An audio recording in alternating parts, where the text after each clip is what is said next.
بسم الله الرحمن الرحيم. يا أيها الذين آمنوا كتب عليكم الصيام كما كتب على الذين من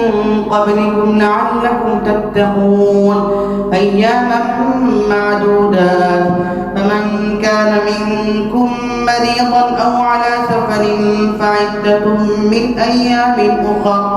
وعلى الذين يطيقونه فدية طعام مسكين فمن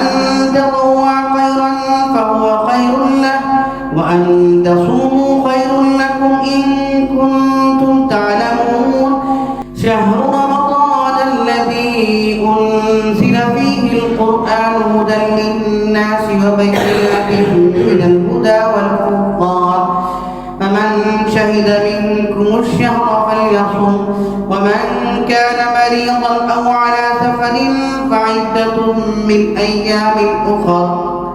ومن كان مريضا أو على سفر فعدة من أيام أخر يريد الله بكم اليسر ولا يريد بكم العسر ولتكملوا العدة ولتكبروا الله على ما هداكم ولعلكم تشكرون.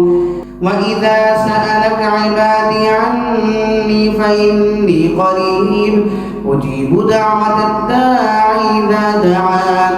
فليستجيبوا لي وليؤمنوا بي لعلهم يرشدون. أحل لكم ليلة الصيام الرفث إلى نسائكم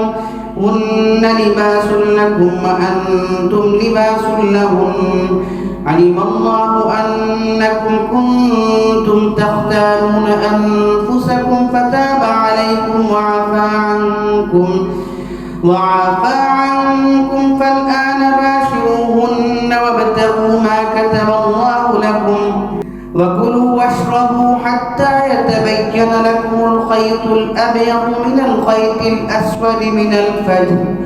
ثم أتموا الصيام إلى الليل ولا تباشروهن وأنتم عاكفون في المساجد تلك حدود الله فلا تقربوها كذلك يبين الله آياته للناس لعلهم يتقون.